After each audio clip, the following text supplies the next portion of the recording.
YouTube, what's going on, you guys? This is your boy J.DAREL stepping back into the sanctuary for another video of Black Ink Crew Season 6 episodes 1 and 2. Remember, we're giving you laughter, realness, and reality. What's been going on, you guys? I know you've been like, J.DAREL, where the hell you been? You said you're just gonna be consistent. You said you're gonna give us good content. You said you're gonna give us videos. What's been going on? I have a lot to reveal to you guys and a lot to talk to you guys about what's been happening, what's gonna go on into the future, what 2018 is gonna hold, and how I am ending 2017. I'm probably gonna talk to y'all probably in another video or probably in the beginning of another video, but I definitely have some things that I can't say and some that I can say, and the reason why I have not been consistent. So I can just say, look forward to great videos, look more to great content, look more to more professionalism, and look out for more of J.DAREL and my brand. Trust and believe. If I'm not making videos, I am building the brand, I'm building the audience, and I'm making sure that my saints will be ready and prepared for what is to come. 2017 has been a hell of a year, good and bad. More bad than good. Has been a lot of problematic trials and tribulations, a lot of lessons learned, which is why in this year I have not done a lot of videos due to not being in the workforce for 3 months, computer shutting down, cameras, all of that, all of my things. Like, I really have not really just been in my studio. My studio is just set up, and then one of the power switches in one of my lights is out, so I have to get that replaced. So it's a lot of things. Like, business for me has slowed down a lot. So basically, been putting things in perspective, been making a lot of connections, and been building elsewhere. So once I get back up to where I need to be, computer-wise, technology-wise, and business-wise, trust and believe. New intro coming. I mean, more professional content. I will be recording for others. We will be doing a whole lot of other things I have. So be on the lookout. We'll be doing a lot of traveling. So that would mean vlogs. So that would mean a lot of new people. Meeting a lot of new people. In the entertainment world. I'm getting back in the entertainment world. So be on the lookout for a lot of great content, more professional, more HG, more it. But let's go ahead and get into this review. Black Ink Season 6 episodes 1 and 2. I think it's Season 6. If I'm not, the information will be and on the title, and you'll have my thumbnail and all that stuff, and then we can go ahead and talk about it down in the comment section below. But remember, before we get started, like this video, share this video wherever you like to share videos. Follow me on all social media accounts. All my information will be on the more info box down below. Let's get into this video.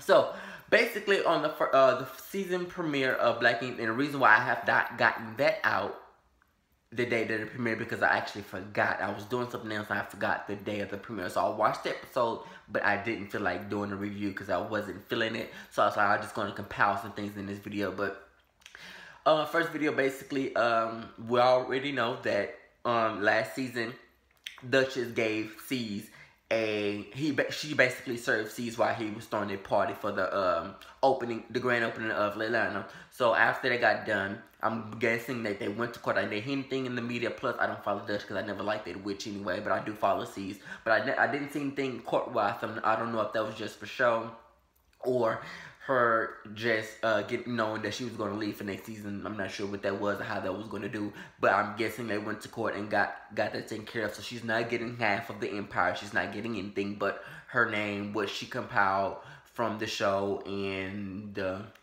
shop that C's basically have her open. So basically this whole, I'm seeing either most of the season or at least the beginning or the first couple of episodes are contributed to old powder crust lips. Like, I've been ready for the day that they either kicked her out the show or she found enough or got enough balls just, to leave. I'm glad that she left. I'm glad that they're doing this, but I'm just so sick and tired of hearing her name.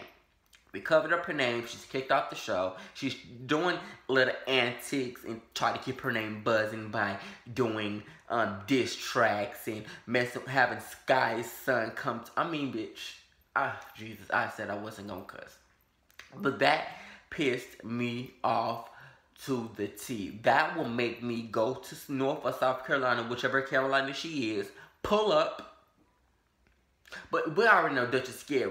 We seen her first fight on the first season. I'm not sure. I forgot who dragged. I don't know if it was, but dragged her. I mean, Duchess can't fight even when she's Kitty was after her. She maced her and then ran. So, I mean, it's like when it comes down to it, when it comes down to the nitty-gritty of when it's time to throw them bows, Duchess is all about this, but she's not about this. So, we already know where that's going to end. But it's basically after Duchess, he's messed around with a lot of females, a lot of thoughts, a lot of big-bottom women, back and forth in Atlanta, not really caring about 2/3 of his other businesses, which he has in New York and, was it Philly? Oh, no, it's not Philly. It's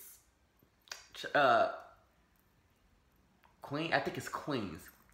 Somewhere up in Brooklyn, somewhere up in that area. That's where he has his shops. And also he has one in Atlanta. Also he opened up another one, Orlando, which C's is actually doing his thing. I can't fault him for what he's doing. He's doing it. So shouts out to C's. You're doing it. You open up in these shops. They're being successful. I haven't heard too much of any scandals about any tattoos and any whips and marks and things that unsanitary things that's going on. So that's that. But basically, C's is basically trying to really get over Duchess by messing with other females, if that's how you want to put it.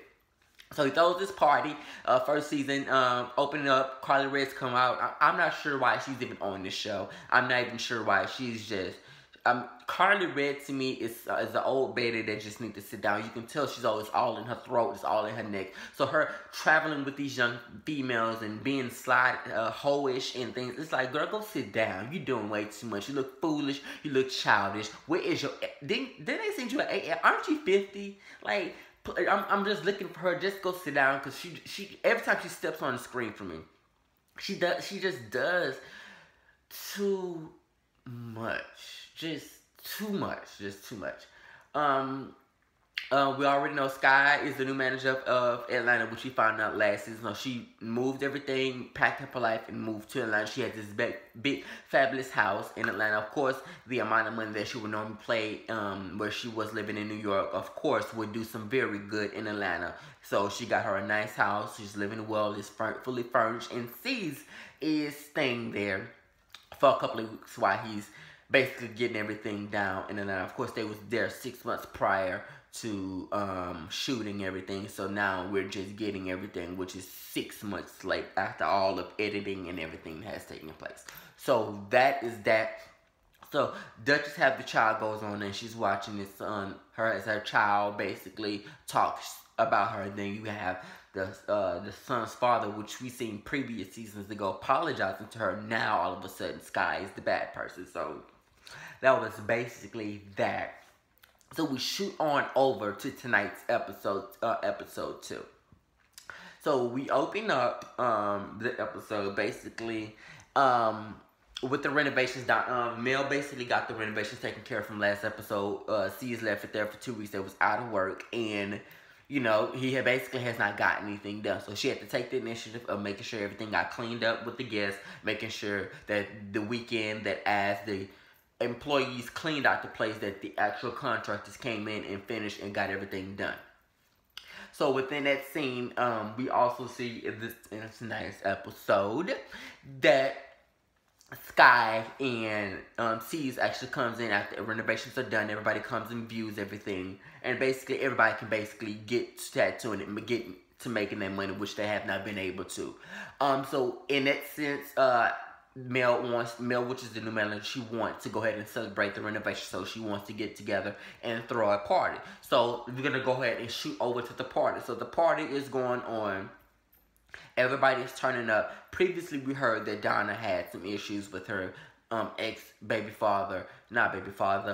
who's locked up, who's supposed to be getting 15 years, but she gets a call, which happened last episode, that he's supposed to be getting out and supposed to be coming and stirring up some drama and trying to fuck up her and her boyfriend, trying to fight him. Which I just don't understand that crazy mentality when it comes to that. But at the end of the day, Donna, there's something that you signed up for, and it's something that you have to deal with. That's something that I don't condone, but you about that life, you can take care of it. So to get confirmation or trying to get some clarity about what's been going on, so Donna calls the sister. The sister start going up on her, well, I'm going to see you been dragging my brother's name to the mud.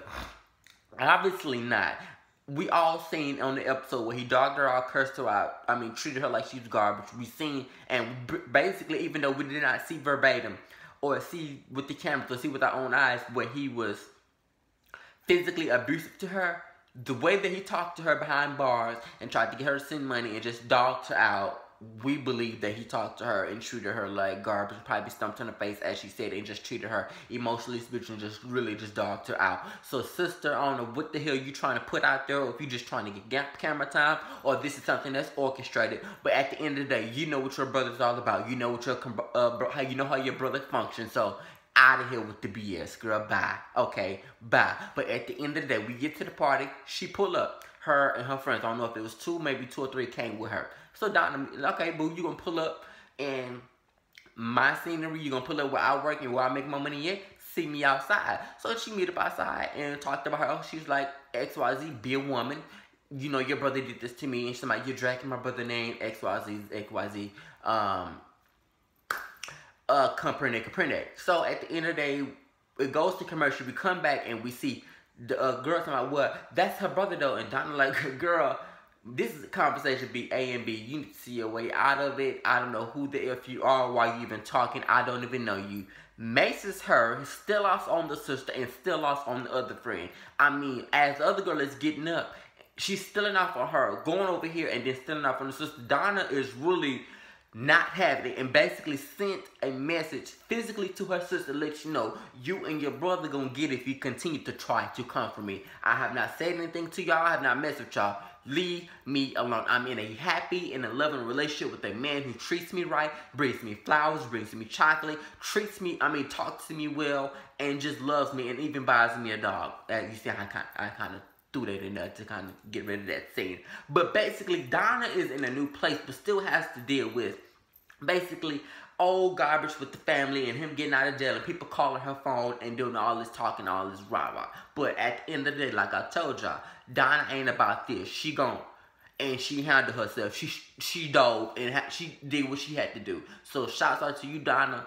And hopefully we get the situation taken care of later on in the season where we can see you finally blossom, move on out the BS, and move on to, as we see, a relationship and a man that actually and genuinely cares to you.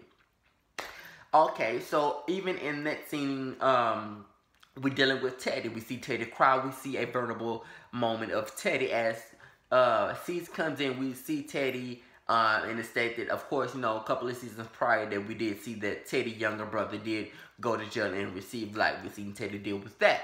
Now, the younger brother that Teddy basically raised was around and basically took the initiative. Now, he's, quote unquote, right now, they're trying to give him life due to a gang-related homicide. So we see the vulnerability of Teddy. We see the crying side. We see the soft side of Teddy. We don't see the thoughts. We don't see him dogging or talking about Donna or basically dogging women out. We actually see Teddy for who Teddy is. And we see him meeting with the family. He asks Cease to come with him with to the court basically to see if he's supposed to be receiving bail or and that actually has been lack of evidence.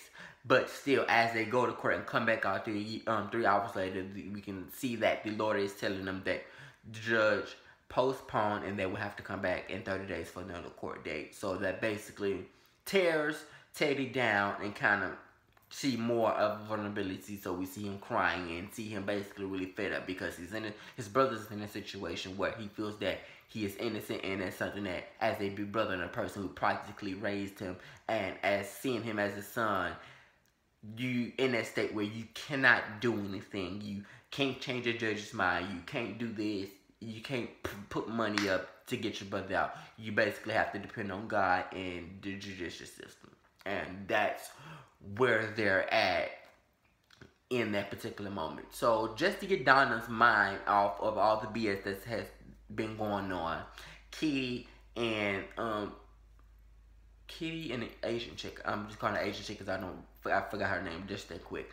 Basically takes Donna out, and they have basically a little girls moment at the tennis court. So they basically go and play tennis, and it all results into Kitty getting hit in the face with one of Donna's balls.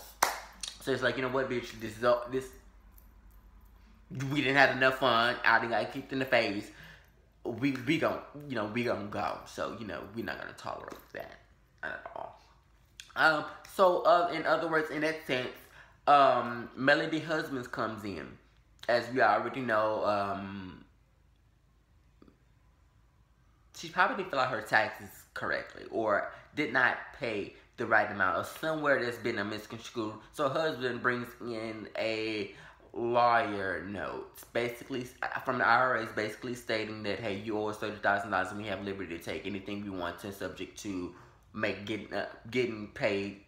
Uncle Sam getting his money back. So she doesn't know what's going on. He goes up and over, they're going back and forth, and it results in him throwing the paper out and leaving. So we come back and finally see that, okay, yeah, I did kind of screw this up and kind of miss some numbers here and there. So what we need to do is, I need to get paid. So since I get a higher percentage, I'm going to go on Instagram and find a dope model so we can get more tattoos, more business, and more money, since I get a higher percentage, so I can go ahead and start paying this money back. So yeah. So she found this artist on Instagram. Typical, that's how they find all the artists, and that's why a lot of them are unsanitary, unprofessional. That's how you got a show like Black Ink, which, I mean, been watching from first season, so it has actually been good. They've been coming back and been doing really good on the ratings. Shout out to the season premiere. That actually been one of the best shows on VH1 in a long time. So shouts out to Black Ink crew. But other than that, as she find this person, his name is Alex. He goes by, his street name he goes by is Vagina Slayer.